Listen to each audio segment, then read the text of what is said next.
Hi, I'm Janelle Baldwin, Wellness Coordinator and Fitness Guru. I would like to help you deal with your desk jockey posture.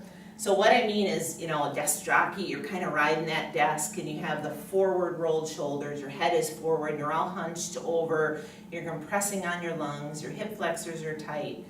So I want you to stand up and we're going to do a few stretches to open up the body and reduce that kind of desk jockey posture. So the first thing we're going to do is opening up the hips and stretching the hamstrings. When your legs are tight, it can pull your pelvis forward or backward, which translates into back pain.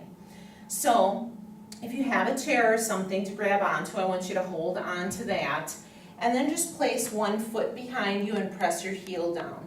Make sure that your toes and your heel are in a line. We naturally want to bring our heel in, but turn it out so that it's in a line, not out too far, but just a nice straight line. And then don't have your feet like you're on a tightrope. Make sure that you have some distance between the feet so that you feel balanced even without a chair. If you need a chair, definitely use it. So the forward knee, I want you to push your weight into that till you feel some pull on this back leg, in the calf, and into the hamstring, keeping your heel down.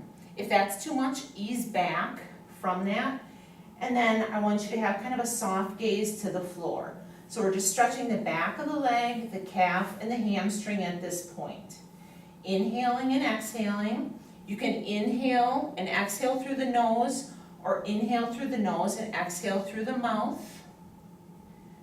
Then, without coming back on this forward knee, I want you to just bring your torso up a little bit. Not so much that your low back arches, so I don't want you to extend, but just that you feel the front of that hip opening up and you're looking or gazing to that wall in front of you. That's going to open up that tight hip flexor that you get from sitting at your desk. Inhale and exhale, and usually do about 5 breaths in a position, or 15 to 30 seconds to really let that tissue elongate and stretch out. Then we're going to add in an arm, keeping that elbow below your shoulder so that we can open up that chest and pull it back without rotating through the spine, just opening up that chest, feeling the pec open. If that's too much, you can do a straight arm, or just not even add the arm in. Hand can go behind the head as well.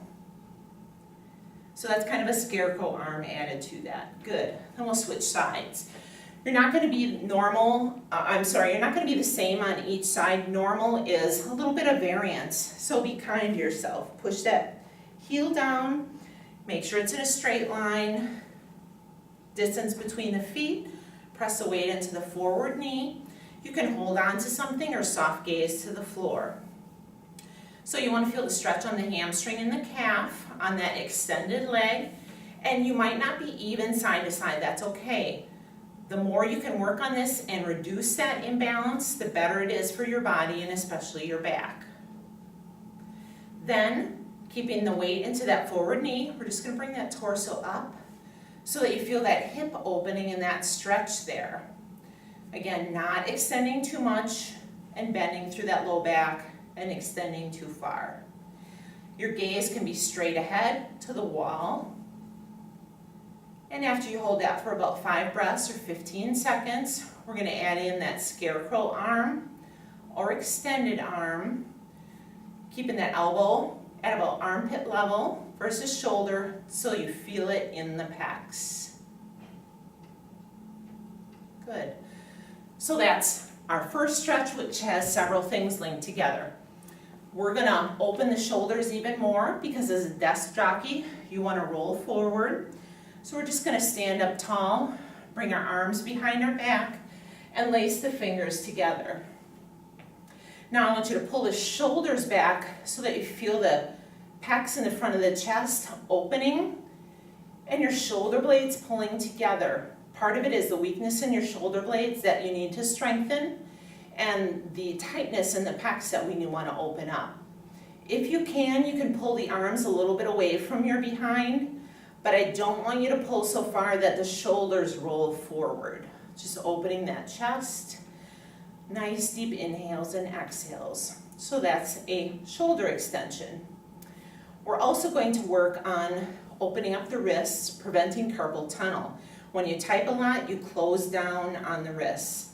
So you can put your hands together like you're praying, and then just slide them down your body.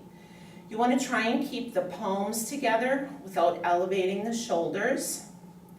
If that's hard for you to do because your carpal tunnel is tight, I'm going to show you another one that you can do, but this is a prayer one. You can also rotate those fingers down, but again, don't let those shoulders elevate. And just inhale and exhale, and you would do about 5 of these, again, to last that 15 to 30 seconds that we want to with a stretch.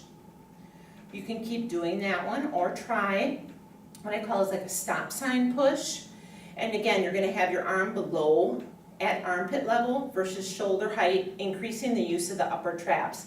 That's another thing that we need to work on as a desk jockey. So bring it down, pulling fingertips up. You should feel some nerve tension. If that's too severe, pulling the fingertips up, just relax them a little bit and pull that arm behind your body to open up the chest and the pecs.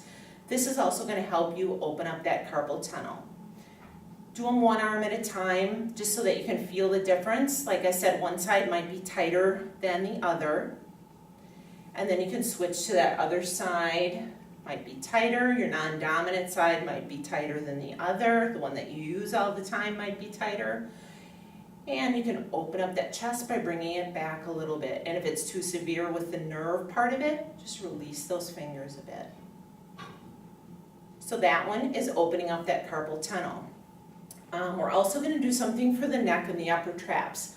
So if you get headaches because that upper trap connects to the back of your head, your shoulders are tight, or you get that burning sensation between the shoulder blades, that's all that forward head, because the weight of your head is like 10 pounds, like a bowling ball hanging on your poor little spine. So get yourself kind of stacked up to begin with. And we're going to bring our hands behind our back again, like we did with the shoulder extension. Now I want you to pull up through the crown of the head as you breathe, and then lean your ear towards one of your shoulders. You're going to feel that tension through the neck and the upper trap because you're holding on, pulling your hand, and then your ear is leaning away, feeling that pull through the upper trap. And then if you want to, just shut your eyes, inhale and exhale to relieve that tension. And then after your 5th breath, I want you to release the tension on your hand first, and then bring your ear to the center gently, and then inhale and exhale in the center. You don't want to move rapidly between stretches because your body was on a stretch and then it needs to relax for a minute, and then you can switch to the other side. So hands behind your back, pull up through the crown of the head, and then tilt your ear to that opposite shoulder. Pull on the wrist towards that opposite butt cheek to increase that stretch. And then inhale and exhale in that position. And if you shut your eyes, just let gravity and the weight of your head do the work. Don't ever use your hand to pull on your head and do a self-chiropractic move. Just let gravity do it. And then bring it back to the center.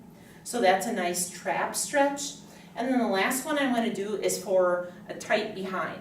A tight behind is nice to a point, but you don't want it so tight that it pinches on a nerve or you get those symptoms. So this one is good to have something to hold on to balance with. So I'm just going to use a wall, or you can use a chair. You're going to cross your ankle above your kneecap, and then kind of like on a high bar stool, push your high knee back so that your knee isn't going past your toes, but you're sitting on that high bar stool, and then opening up this hip so you feel stretch through the front of the hip and into the behind. And typically you need something for balance with this one because it's hard to do, and really relax into to stretch and open up that hip. A tight hip will affect your back because our hips are meant to rotate and translate, and if they don't, that stress from walking or even sitting goes into our low back. So open up and stretch the hips. We did the hamstrings in the back and the calf, and now we're doing, and we did the hip flexors in the front, and now we're doing the rotator, one of the rotators in the piriformis. Good. Then you would switch to the other side and do the same thing on the other side. When you do stretches, you would want to do at least 1 repetition of these. You don't have to do them all in order. You could have a list and do one hour, and the next hour do another one, or do them all in a sequence. And then optimally to do 3 of these in a day, then you really get the benefit of it. So I hope you learned something with these stretches to help you cope with your stress today. Thanks.